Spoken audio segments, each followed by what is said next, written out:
A paz de nosso Senhor seja com todos vocês. Que Deus te abençoe e seja muito bem-vindo. Lhes trago hoje o sermão de Robert Murray M'Cheyne, cujo título é A Arca. Que Deus abençoe a sua vida em nome de Jesus.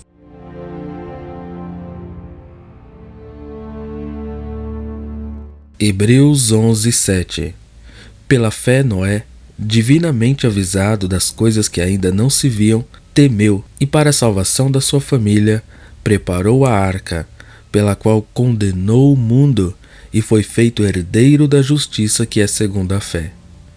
É um fato maravilhoso da natureza humana que aprendemos mais facilmente através do exemplo do que de qualquer outra maneira.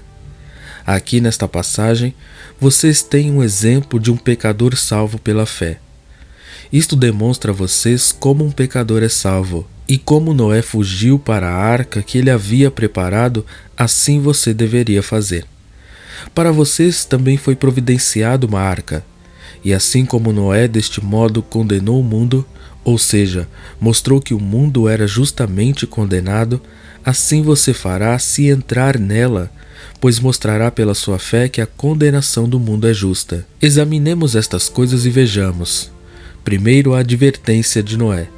Pela fé, Noé, divinamente avisado das coisas que ainda não se viam, temeu e para a salvação da sua família preparou a arca. Temos uma descrição dada a nós acerca da advertência de Noé em Gênesis 6, versículos 1 a 3. E aconteceu que, como os homens começaram a multiplicar-se sobre a face da terra, e lhes nasceram filhas, viram os filhos de Deus que as filhas dos homens eram formosas, e tomaram para si mulheres de todas as que escolheram. Então disse o Senhor: não contenderá o meu espírito para sempre com o homem, porque ele também é carne, porém os seus dias serão 120 anos. Este foi o primeiro aviso. Agora o versículo 7. E disse o Senhor: destruirei o homem que criei sobre a face da terra, desde o homem até ao animal, até ao réptil e até a ave dos céus, porque me arrependo de os haver feito. Esta foi a segunda advertência. Este foi o aviso que Deus deu a Noé. Ele o disse que o Espírito Santo não contenderia para sempre com o homem, e depois ele o contou que ele iria destruir o homem que havia criado. Agora, se Noé fosse como alguns de vocês, ele poderia ter dito: Deus é um Deus misericordioso. Ele não destruirá as almas que ele criou. Ou como alguns de vocês, ele poderia ter dito: ainda este é um longo tempo. Haverá tempo suficiente para voltar-se para Deus 1 ano antes que o dilúvio venha. Mas não. Noé, divinamente avisado das coisas que ainda não se viam, temeu e para a salvação da sua família preparou a arca. Agora, irmãos, se vocês querem ser como Noé, deveriam ser movidos com temor. Deus os avisou, não uma nem duas, mas por 100 vezes. Deus os avisa na Bíblia que do céu se manifesta a ira de Deus sobre toda a impiedade e injustiça dos homens que detêm a verdade e a injustiça. Romanos 1,18. Outra advertência diz: aquele que não nascer de novo não pode ver o reino de Deus. Esta diz que se vocês cometerem tais coisas, morrerão. Esta diz que se vocês não crerem, deverão ser condenados. Esta diz que se vocês não se converterem e não se fizerem como meninos, de modo algum entrarão no reino dos céus. Então, homem, alguma vez você já estremeceu diante da advertência de Deus? Não? Então você não é como Noé. Você não é como ele, pois ele creu em Deus. Eu vos digo que vocês não poderiam viver como têm vivido se crescem na palavra de Deus. Isto é porque vocês são infiéis no coração. Esta é a razão pela qual vocês não tremem diante da sua palavra. Pela fé, Noé, divinamente avisado das coisas que ainda não se viam, temeu e para a salvação da sua família preparou a arca. Outro sim, vocês são avisados pelos ministros. Nós temos que receber a palavra da boca de Deus e advertir o povo. E se nós não os advertirmos, Deus diz que requererá isto das mãos do atalaia. Esta é uma das principais partes do dever de um ministro: advertir os não convertidos. Isto é o que eu tenho feito, tanto em público quanto em particular. Eu os tenho avisado, e como vocês têm recebido isto? Oh, vocês dizem, você pensa que eu teria medo da palavra de um homem? Bem, caso pensem assim, eu vos digo que esta não é a nossa palavra, é a palavra de Deus. E se vocês não aceitam a palavra de Deus, falada através do ministro, vocês não são como Noé. Vocês também são advertidos pela providência. Alguns de vocês têm visto almas ceifadas, e vocês ainda são preservados. Alguns de vocês têm visto aqueles que caíram em pecado sendo levados, e vocês ainda são deixados.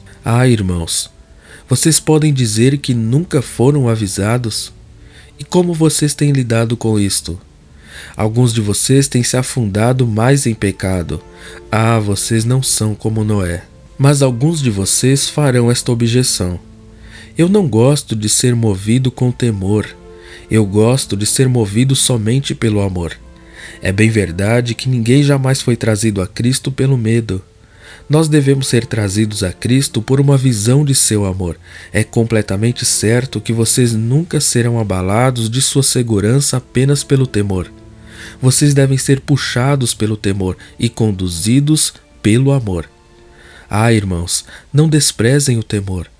Como o carcereiro foi trazido a Cristo, e pedindo luz, saltou dentro, e todo trêmulo se prostrou ante Paulo e Silas, e tirando-os para fora disse: Senhores, que é necessário que eu faça para me salvar? O que o levou a fazer o questionamento? Foi o temor. O que fez os 3.000 clamarem nas ruas de Jerusalém: que faremos, homens e irmãos? Foi o temor. O que fez Saulo clamar quando ele estava caído no chão: Senhor, que queres que eu faça? Foi o temor. E assim deve ser com vocês, se já foram trazidos a Cristo. Despertem. Que tens, dorminhoco? Levanta-te, clama ao teu Deus. Não desprezem o temor. Eu vos digo, enquanto vocês permanecerem neste estado carnal sem vida, como vinho assentado em sua borra, vocês nunca virão a Cristo. O Espírito Santo é como uma pomba, mas a primeira obra que ele faz é convencer do pecado. Eu venho agora, em segundo lugar, considerar a arca. Pela fé, Noé, divinamente avisado das coisas que ainda não se viam, temeu, e para a salvação da sua família preparou a arca. Somos informados sobre a preparação da arca em Gênesis 6,14. Faze para ti uma arca de madeira de gofer. Farás compartimentos na arca e a betumarás por dentro e por fora com betume. Depois, versículo 16. Farás na arca uma janela, e de um côvado a acabarás em cima. E a porta da arca porás ao seu lado. Far-lhe-ás andares baixo, segundo e terceiro. Versículos 21 e 22. E leva contigo de toda a comida que se come, e ajunta-a para ti, e te será para mantimento, a ti e a eles.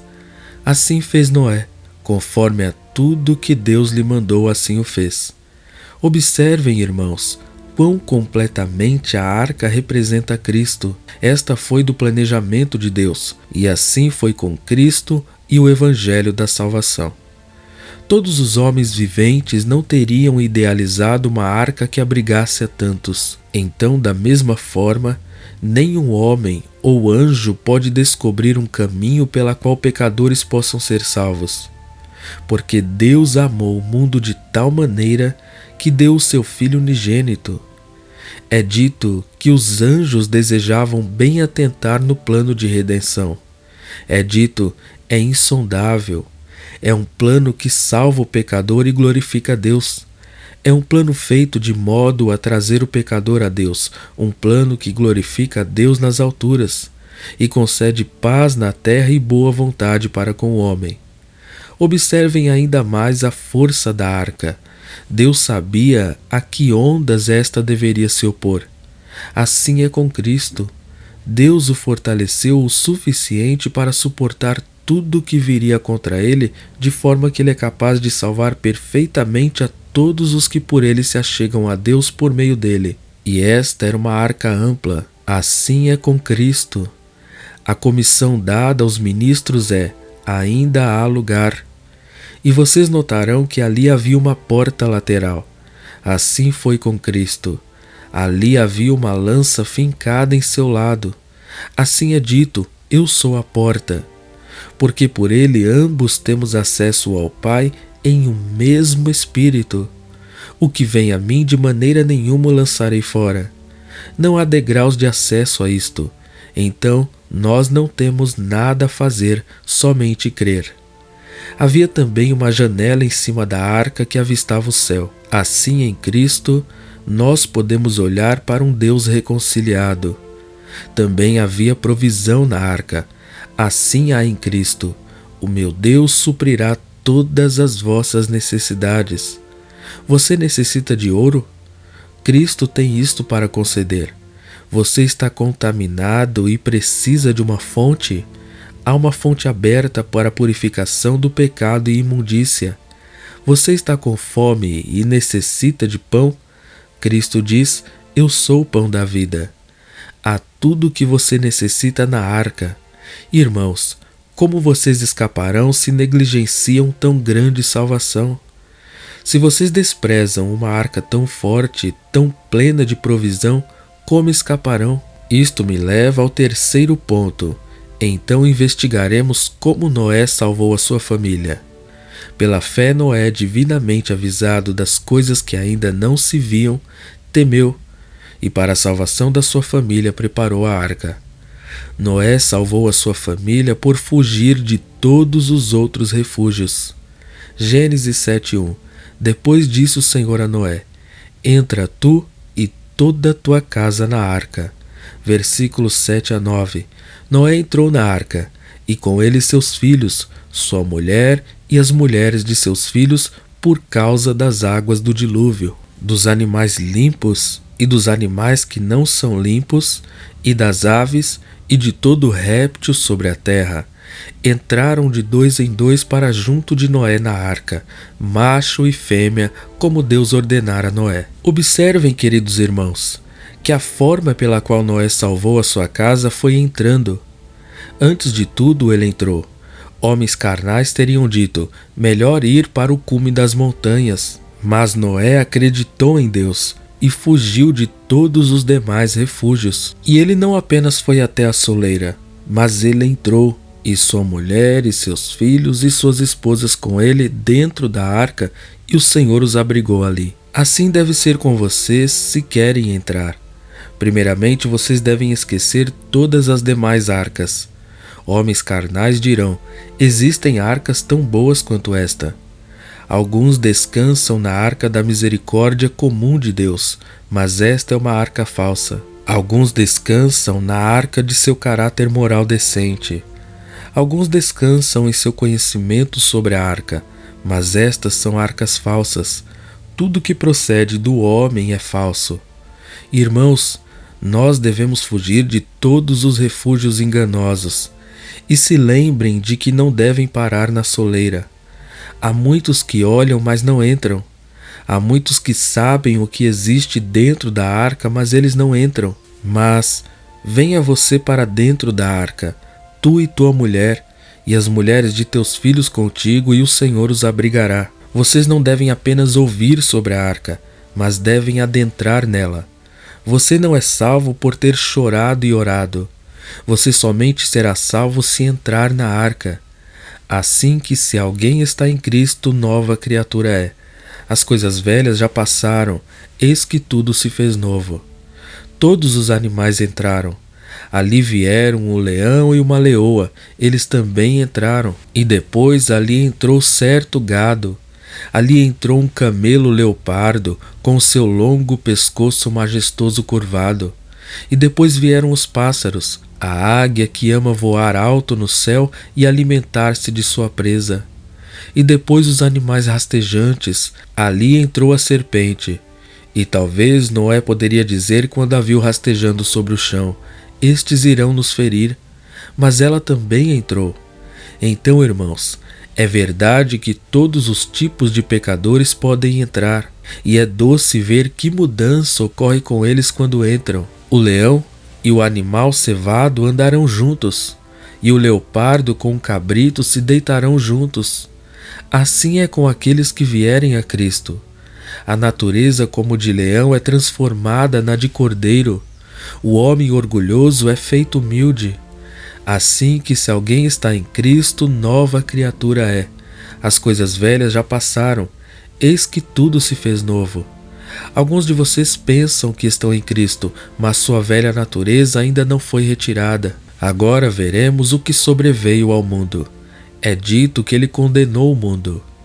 Quando Noé entrou na arca, ele condenou o mundo. Não que ele os julgou, pois é dito que ele foi um pregador da justiça, mas ele entrou e assim condenou o mundo. Assim acontece ainda hoje. Quando uma criança em uma família ímpia é salva, ela entra na arca e desta forma condena aqueles que não entram. Irmãos, a maioria das pessoas no mundo não soube quando Noé entrou na arca. Mateus 24, 37 a 39. E como foi nos dias de Noé, assim será também a vinda do Filho do Homem. Porquanto, assim como nos dias anteriores ao dilúvio, comiam, bebiam, casavam e davam-se em casamento, até o dia em que Noé entrou na arca, e não o perceberam, até que veio o dilúvio e os levou a todos. Irmãos, eles estavam comendo e bebendo, casando e dando-se em casamento. A noiva estava de pé colocando a sua mão na mão do noivo e prometendo a si mesma muitos dias felizes no dia em que veio o dilúvio. Alguns disseram: vamos, vejamos um homem construindo um navio em terra seca. Eles zombaram de Noé até o dia em que veio o dilúvio. Assim é hoje. Ainda que nós falemos a vocês de uma arca melhor, ainda assim vocês vão para outras direções, comendo, bebendo, casando e dando-se em casamento. Irmãos, vocês estão se tornando como aqueles que duvidam do Evangelho, e é assim que vocês viverão, comendo e bebendo, casando e dando-se em casamento até o dilúvio da ira vier e vos arrastará para longe. Ah, irmãos, vocês zombam do homem construindo a arca. Vocês fazem isso por não entrarem dentro dela. Ah, meus irmãos, muitos de vocês dizem, quando veem pessoas empenhando-se para entrar, que eles estão loucos, e isto era o que diziam de Noé. Ó, irmãos, é uma feliz loucura entrar na arca, mas, irmãos, eu acredito que havia muitos que não zombaram de Noé, e talvez eles o ajudaram a construir a arca. Eles talvez foram e cortaram madeira para construí-la, mas eles não entraram. Ah, assim é vocês. Há muitos que dizem que somos boas pessoas, mas que levamos as coisas longe demais. Ah, existem muitos ministros que ajudam a construir a arca e que, entretanto, não entram eles mesmos. Há muitos professores de escolas dominicais que ajudam a construir a arca, mas eles mesmos não entram. É muito provável que muitos vieram à arca na manhã em que Noé entrou, mas era tarde demais. Deus o abrigou ali dentro. Eu creio que a maioria de vocês virá quando for tarde demais. Eu sei que muitos de vocês têm as suas convicções, mas não entram. Vocês virão à porta quando esta estiver fechada, como as virgens insensatas, dizendo: Senhor, Senhor, abra para nós. Mas ele dirá: eu não vos conheço. Vocês buscarão entrar quando ouvirem o estrondo no carro de Emanuel, mas então será tarde demais. Irmãos, é o maligno que está impedindo seus olhos de verem estas coisas. Por último, veio um terrível dilúvio. Isto veio sobre eles antes que estivessem apercebidos, quando comiam e bebiam, casavam e davam-se em casamento. As tabernas estavam cheias, a noiva estava feliz, todos estavam cheios de júbilo. E assim será quando vier o Filho do Homem. Será um dilúvio súbito. E este foi um dilúvio intenso. Ele levou a arca para o cume do monte Ararat. Calcula-se que a água alcançou 400 pés no primeiro dia. Ah, irmãos, foi um intenso e terrível dilúvio. Ninguém era capaz de subsistir contra ele. O dilúvio cobriu o mais orgulhoso. Ah, irmãos, é a mesma palavra que reserva o mundo de um dilúvio de fogo. E é dito, porque é vindo o grande dia da sua ira. E quem poderá subsistir? Apocalipse 6,17. Ó, sejam alertados por um verme pecaminoso como vocês mesmos. Fujam, porventura estarão fortes as tuas mãos nos dias em que eu tratarei contigo. Ezequiel 22,14. O dilúvio veio sobre Cristo, e ó, quão terrível foi a sua agonia. Mas se vocês forem dele, este não virá sobre vocês. Se estiverem nesta arca, vocês serão salvos, mas se não, estarão perdidos. Deus se compadeça de vós, queridos amigos. Eu não posso. Deus conceda que ele faça isso antes que o dilúvio venha e os destrua. Amém. Mensagem pregada por Robert Murray M'Cheyne em domingo 5 de dezembro de 1842. Deus em Cristo abençoe a todos. Amém.